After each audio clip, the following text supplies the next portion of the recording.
almost reverent. Listen to that crack. That is the sound of a perfect structural fracture, releasing the cloud of spiced steam from the inside. Our objective today is to systematically replicate this exact physical state in your kitchen. A brittle, caramelized exterior shell housing a soft, steaming interior. This diagram shows the biological prerequisite for that texture.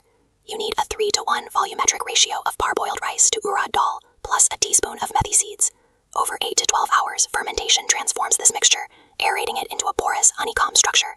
To translate that biological potential into a physical crust, you need 2 non-negotiable pieces of hardware: a heavy, well-seasoned cast iron pan, and a ladle with a perfectly smooth, rounded bottom. Restaurant-tier texture is not a matter of luck. When you log in the correct biological preparation and pair it with the right hardware, a flawless result becomes a highly predictable outcome. We start by constructing the internal filling.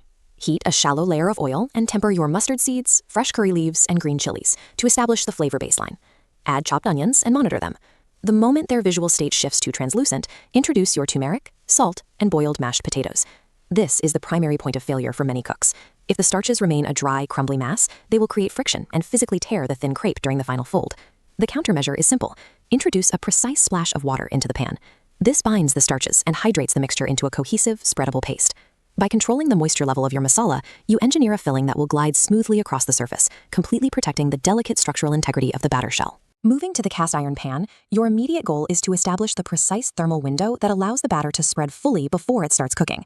You calibrate this temperature using a low-tech but highly accurate method, the sizzle test, relying on surface water droplets. You are looking for the exact second the water droplets behave like this, striking the dark iron and instantly vaporizing into rapid plumes of steam. If the pan is too cold, the batter will irreversibly bond to the metal. If it runs too hot, the proteins will polymerize and harden the second they touch the pan, leaving you unable to shape it. Mastering this specific thermal calibration gives you the precise amount of time required to manipulate the batter into a micro-thin layer without tearing it. With the temperature locked, deliver the initial payload.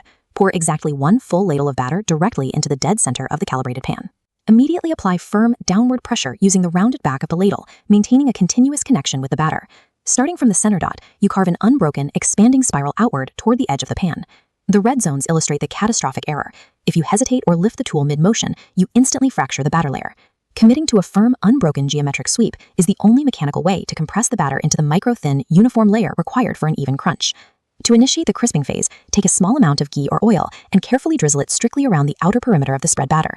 This cross-section shows the underlying chemistry. As the intense heat rapidly evaporates the internal moisture into steam, the bottom layer hardens, leaving behind a rigid golden brown lattice. Wait for this visual trigger. The golden edge physically warps and peels cleanly away from the hot iron on its own. For the final assembly, deposit a dense scoop of hydrated potato masala directly into the center and firmly fold the rigid exterior shell over the top of it.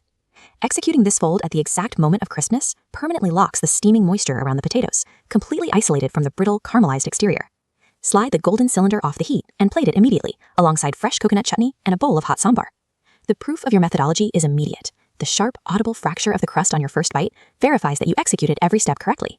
Take this blueprint into your own kitchen, run the process, test the variables, and tag me in the photographic evidence of your final textures.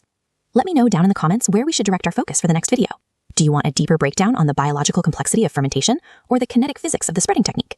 Achieving the ultimate restaurant-tier crunch does not require hidden ingredients. It is simply the inevitable result of mastering basic thermodynamics and practicing exact physical technique. Happy cooking!